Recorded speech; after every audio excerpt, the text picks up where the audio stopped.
तेलंगाना के वेमुलवाड़ा स्थित श्री राज राजेश्वर स्वामी मंदिर को बंद करने की खबर फैल रही है।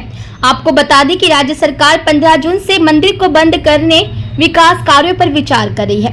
हालांकि इसकी आधिकारिक घोषणा नहीं हुई, लेकिन मंदिर में इस बारे में गलत कई खबरें फैल रही है। इस खबरों को अफवाह बताते हुए मंदिर के ईओ विनोद रेड्डी ने मीडिया से बात की और उन्होंने अफवाह पर विश्वास न करने की सलाह दी। उन्होंने कहा कि वेमुलवाड़ा राजन्ना मंदिर बंद होना आसान नहीं।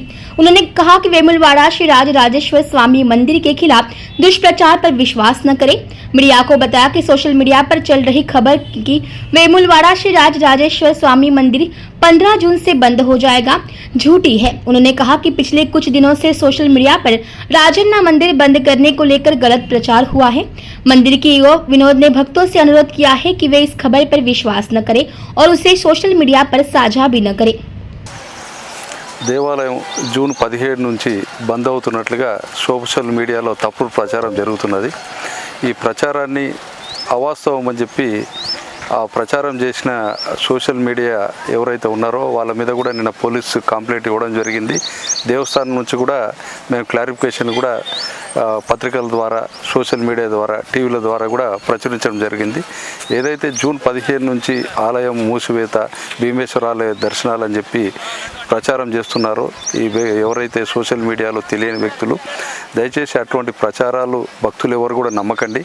ఏదైనా దేవాలయం నుంచి అఫీషియల్గా మేము రిలీజ్ చేసింది మాత్రమే అది పరిగణలోకి తీసుకోండి. అంతే తప్ప ఈ యొక్క వదంతులు నమ్మి మీరు ఆందోళనకు గురి కావద్దని చెప్పి దేవాలయం తరఫున విజ్ఞప్తి చేస్తున్నాం. అంటే మీరు కంప్లైంట్ చేసిన వారి మీద ఏమన్నా ఎవరైతే సోషల్ మీడియాలో ఈ దుష్ప్రచారం చేస్తున్నారో వాళ్ళ మీద కూడా నిన్న వేములవాడ పోలీస్ స్టేషన్లో కూడా ఫిర్యాదు చేయడం జరిగింది. పోలీసులు కూడా ఎవరు ఈ రకంగా దుష్ప్రచారం చేసి భక్తులను మనోభావాలు దెబ్బతీసి ఆందోళనకు గురి చేస్తున్నారు అని చెప్పి వాళ్ళు కూడా ఆ ఒక్క వ్యక్తుల కోసం అని చెప్పి గాలిస్తున్నట్లుగా మాకు సమాచారం ఇచ్చారు. కాబట్టి ఇట్లాంటివి ఎవరైనా ప్రచారం చేయాల్సి లేనిపోని భక్తుల్లో ఆందోళన కలిగించాలని ప్రయత్నం చేస్తే వారిపైన కూడా క్రిమినల్ పరంగా అన్ని చర్యలు పోలీస్ డిపార్ట్మెంటు అలాగే దేవస్థానం కూడా తీసుకుంటుందని చెప్పి తెలియజేస్తున్నాం.